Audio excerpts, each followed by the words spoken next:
जय माताजी students, welcome to our YouTube channel Dhyan commerce, the key of success. જય માતાજી વિદ્યાર્થીઓ, ધોરણ 11 આંકડાશાસ્ત્રમાં પહેલા ચેપ્ટર એટલે કે માહિતીનું એકત્રીકરણનો આજે છેલ્લો મુદ્દો જોવાનો છે મિત્રો. આજના સેશનમાં આપણે જોવા જઈ રહ્યા છીએ પ્રાથમિક અને ગૌણ માહિતી. તો એના સંદર્ભમાં તેનો અર્થ જોવાના છીએ, પ્રાપ્તિ સ્થાનો જોઈશું અને ગૌણ માહિતીના સંદર્ભમાં કઈ રીતે એ માહિતી એકઠી કરી શકાય તે પણ જોવાના છીએ. મુખ્યત્વે એનો ઓવરવ્યૂ જોવાનો છે, બાકી તો ડિટેલ આપણે ક્લાસરૂમમાં કરેલી જ છે. તો જોઈ લઈએ હવે પ્રાથમિક માહિતી ગૌણ માહિતીનો મુદ્દો. તો સૌથી પહેલા મિત્રો આપણે પ્રાથમિક માહિતીનો અર્થ જોઈ લઈએ. તેના માટે આપણે કહીએ છીએ કે કોઈ પણ અધિકૃત સંસ્થા સંશોધકો દ્વારા સૌપ્રથમ વખત અસલ સ્વરૂપે જ્યારે માહિતી મળતી હોય તે એકઠી કરવામાં આવતી હોય છે, ત્યારે જે માહિતી મળે છે તેને આપણે કહીએ છીએ પ્રાથમિક માહિતી. અધિકૃત સંસ્થા એટલે ગવર્મેન્ટ ઓફ ઇન્ડિયા છે, તે આપણા વસ્તીના આંકડા કલેક્ટ કરે છે.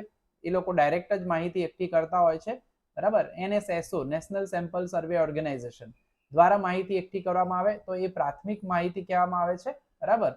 અને ત્યાર સિવાય સંશોધક કોઈ પણ સંશોધન કરતા હોય, જેમ કે રિસર્ચ કરતા હોય છે, PhD કરતા હોય, તો એમને પણ જે માહિતી પોતે એકઠી કરેલી હોય તેને આપણે કહીએ છીએ પ્રાથમિક માહિતી. ઉદાહરણ તરીકે જે મેં તમને સમજાવ્યું એ જ NSSO દ્વારા તે એકત્રિત કરાયેલી ભારતની વસ્તી ગણતરીની માહિતી, અથવા તો આપણે બીજી રીતે કહીએ તો ભારતના રજિસ્ટ્રાર ઓફિસ ન્યૂ દિલ્હી દ્વારા ભારતમાં મૃત્યુદર અને જન્મદરને લગતી પ્રકાશિત કરેલ માહિતી જે છે એને આપણે પ્રાથમિક માહિતી કહીએ છીએ. ટૂંકમાં મિત્રો એવું કહી શકાય કે જ્યારે માહિતી પ્રથમ વખત વ્યક્તિ પોતે કલેક્ટ કરે અથવા સંસ્થા કોઈ પોતે કલેક્ટ કરતી હોય, એકઠી કરતી હોય, ત્યારે એવી માહિતીને આપણે કહીએ છીએ પ્રાથમિક માહિતી. મિત્રો મુખ્યત્વે પ્રાથમિક માહિતી એકત્રિત કરવાની 3 રીતો છે. પ્રત્યક્ષ તપાસની રીત, જાતે જ વ્યક્તિ તપાસ કરી અને માહિતીના આંકડા એકઠા કરે અને પ્રત્યક્ષ તપાસની રીત કહેવાય છે. બીજી છે પરોક્ષ તપાસની રીત, હું પોતે ના જઈ શકતો હોઉં માહિતી એકત્રિત કરવા, પણ મારા જ કોઈક વ્યક્તિને જે છે એ મારા ત્યાં કામ કરતો એને હું માહિતી મોકલું અને માહિતી એકઠી કરવા મોકલું અને તે વ્યક્તિ માહિતી એકઠી કરીને લાવે, તે પણ એક પ્રકારની પ્રાથમિક માહિતી છે, કારણ પ્રથમ વખત એ માહિતી એકત્રિત કરવામાં આવી છે. અંતે ત્રીજી પ્રશ્નાવલીની રીત, વ્યક્તિને ઘણીવાર એવું હોય પ્રશ્ન સીધે સીધા તમે પૂછો તો જવાબ ના આપે, તો એ વખતે એક પ્રશ્નોનો સમૂહ તૈયાર કરીને પ્રિન્ટેડ કોપી અથવા તો અત્યારના જમાનાની અંદર તો ગૂગલ ફોર્મ આપણે મોકલી શકીએ છીએ અને એ મેલ દ્વારા મોકલો અને તેના જે પણ રિસ્પોન્સીસ એટલે કે જવાબો ભરેલા કાગળ હોય અથવા તો ગૂગલ ફોર્મ રીસબમિટ થાય તો એના દ્વારા પણ આપણે રિસ્પોન્સીસ મેળવી શકીએ છીએ, માહિતીના આંકડા એકત્રિત કરી શકીએ છીએ. તો મિત્રો આ થયું પ્રાથમિક માહિતીનો અર્થ. એનું એક ઉદાહરણ વાત કરી. 3 રીતો જે છે એ ડિટેલમાં આપણે વર્ગખંડમાં ચર્ચા કરી જ છે, બરાબર. એટલે આખું થિયરીનું સેશન આપણે અહીંયા ચર્ચા કરી શકવાના નથી. હવે જોઈ લઈએ ગૌણ માહિતી. મિત્રો ગૌણ માહિતીની અંદર પ્રાથમિક માહિતી જો તમને અર્થ સમજણ પડી ગઈ હોય તો ગૌણ માહિતીમાં કોઈ કષ્ટ નથી, કારણ પ્રાથમિક માહિતી વ્યક્તિ પોતે જ એકઠી કરે છે, જ્યારે ગૌણ માહિતીનો ઉપયોગ એવો જ થશે, સેકન્ડરી ડેટા કહેવાય ઇંગ્લિશમાં. કોઈ એક વ્યક્તિએ ભેગી કરેલી અથવા એકઠી કરેલી માહિતીનો જ્યારે આપણે બીજી વ્યક્તિ ઉપયોગ કરે ત્યારે એને ગૌણ માહિતી કહીએ છીએ. વ્યાખ્યાની દ્રષ્ટિએ જો તો જ્યારે કોઈ સંસ્થા કે સંશોધક કોઈ અન્ય સંસ્થા કે સંશોધક દ્વારા એકત્રિત કરેલી માહિતીનો ઉપયોગ કરે છે મિત્રો, તો ત્યારે એવી માહિતીને આપણે ગૌણ માહિતી કહીએ છીએ. અને આગળ જે વાત કરી એ બધી જ માહિતી, જેમ કે વસ્તીના આંકડાનો ઉપયોગ આપણે કોઈ એક રિસર્ચ કરવા, સંશોધન કરવા વાપરતા હોઈએ તો એ આપણા માટે જે છે એ ગૌણ માહિતી બને. અને એ જ રીતે જન્મદર મૃત્યુદરના આંકડા જે છે, ઉદાહરણ આપણે લીધું છે એ પ્રમાણે, એ આંકડાનો ઉપયોગ જો યુનાઇટેડ નેશન્સ ઓફ ઓર્ગેનાઇઝેશન એમના જે પણ એબ્સ્ટ્રેક્ટ જર્નલમાં પ્રકાશિત કરવા માટે ઉપયોગ કરે તો એ એમના માટે ગૌણ માહિતી બનશે.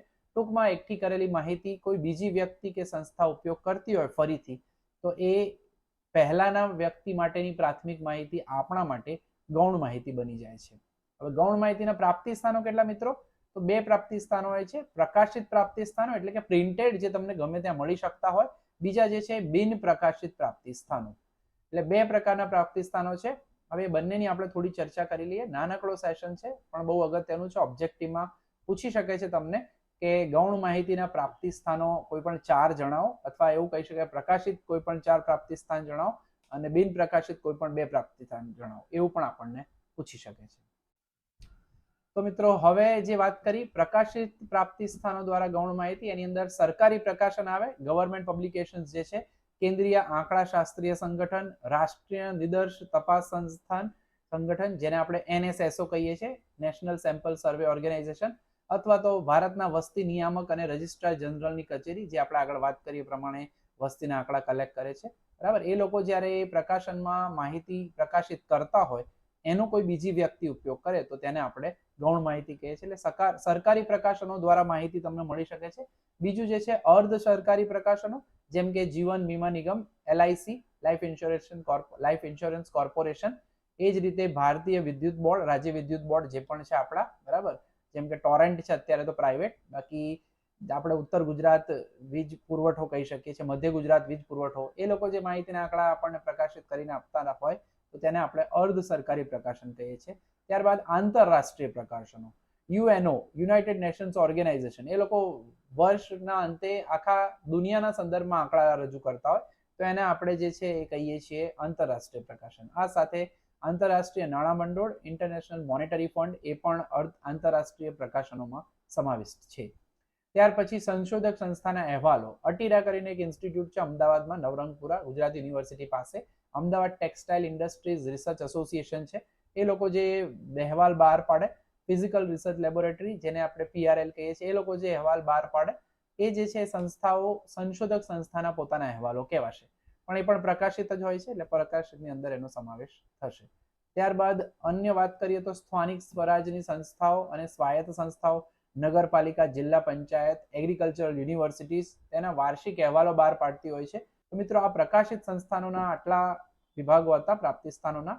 હવે બિન પ્રકાશિત પ્રાપ્તિ સ્થાન કઈ રીતના હોઈ શકે, ત્યાંથી કઈ રીતે ગૌણ માહિતી મળે, તો એની અંદર કામદારોનો પગાર, કોઈ પણ ફેક્ટરીમાં કામ કરતા હોય તો કામદારો છે તો એ લોકો કોઈ જર્નલમાં કે છાપામાં પ્રકાશિત ન કરે, પણ જો આપણે સંશોધન કરવું હોય કામદારો ઉપર તો આપણે એ જે તે ફેક્ટરીમાં જઈ અને આપણે રિક્વેસ્ટ કરી શકીએ કે અમે આ માહિતી ગુપ્ત રાખીશું, બીજી કોઈ ફેક્ટરીમાં આપવાના નથી, આપ અમને પગાર જણાવો, બરાબર, કેટલા સમયથી નોકરી કરે છે તે જણાવો, તેમનું શૈક્ષણિક સ્તર જણાવો, વગેરે વગેરે જે છે એ બિન પ્રકાશિત કોઈ જગ્યાએ તમને જોવા મળે નહીં. આ ઉપરાંત જાહેર ક્ષેત્રની કંપનીઓમાં મ્યુચ્યુઅલ ફંડ દ્વારા થતું રોકાણ, જુદી જુદી યુનિવર્સિટીના PhD મહાનિબંધ, યુનિવર્સિટીની અંદર વિદ્યાર્થીઓ ભણતા હોય છે, MAd કરતા હોય, MPhil કરતા હોય તો એ વખતે એ પણ સંશોધન કરતા હોય અને એ પ્રિન્ટેડ કરીને સાચવી રાખતા હોય છે, તેમની લાઇબ્રેરીમાં હોય છે પ્રિન્ટેડ, તમને દરેક જગ્યાએ ન મળે, તે યુનિવર્સિટીમાં જઈને તમારે એ પ્રકાશિત જે થયેલા હોય અહેવાલો એ એકઠા કરી અને તમે તમારું સંશોધન કરી શકો છો.